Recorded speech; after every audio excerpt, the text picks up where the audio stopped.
Чи өнөөдөр манай гэрээс зайл. Би чамайг буцаж ирүүлэхийг хүсэхгүй байна. Энэ түүнийг сонссон бүх үгс байлаа. Маргаан хашгиран байсангүй, огт дуугаралгүй хаалга хаагдав.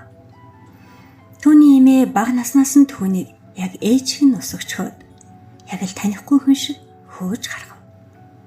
Түүний өвөө болсон явдлыг харж гайхан, чи юу хийж байгаа юм? Чи түүнийг яагаад хөөж байгаа юм? Тэр чиний ач хүйчний үедтэй гэхээс өөрөг хэлж чадсангүй. Гэвч эмээ ямар ч үг хэлсэнгүй. Буцаж байшинлууган ороод алга болов. Хүү юу ч ойлгосонгүй. Хөршүүд ч гэсэн хэн ч юу ч ойлгосонгүй. Хүү ямар зориггүй алхаж эхлэв. Үдээс хойш дэлгүүр гарсан хувцаснаас өөр ямар ч хувцас байсангүй. Мөнгө утас, түлхүүр юу ч байсангүй. Эхлээд найз руугаа очлоо. Чамд намайг үлдээх газар байхгүй гэж хэмээн түүнээс асуув. Тэд намайг хөөчлөө хэмээн нэмж бовтнов.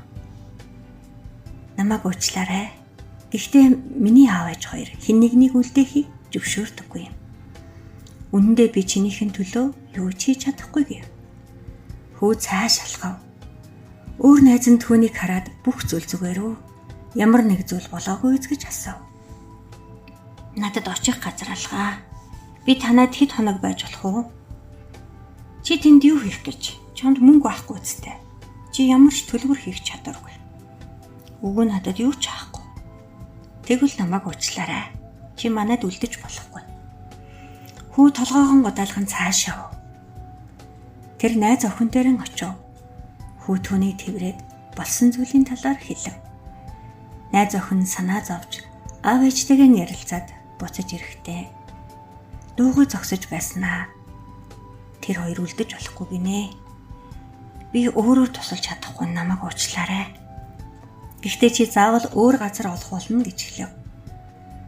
Тэр найз охиноо орхин яв. Ойр ганцаараа. Тэр гудамжны сандал дээр тэнгэр ширтэн суув. Тэр бүх хүн тусалж байгаа зүйлээ өгдөг байлаа.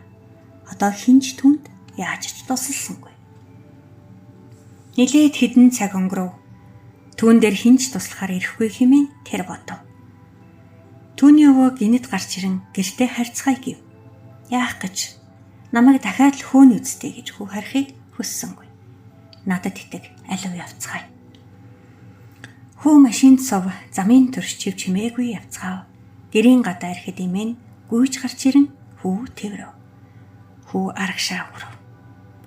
Өвөө хүүг суулгаад чиний эмээ чамд хайргүйдэн үүнийг хийгээгүй.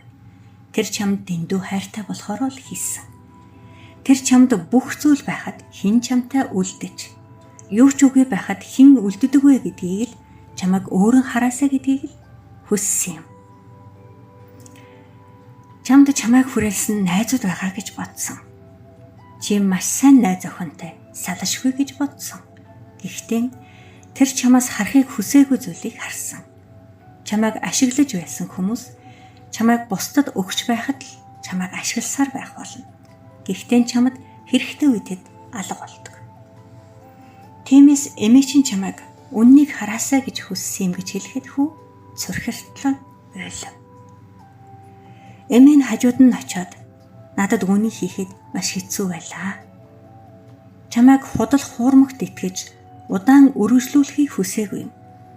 Би чамд маш их хайртай. Хүү эмээгийн тэрв. Заримдаа чамайг бусдаас илүү хайрладаг нэгэн нүдийг шин нээхийн тулд зөрөгтэй алхам хийдэг. Яагаад гэвэл чамд бүх зүйл байхад бүгд ирдэг.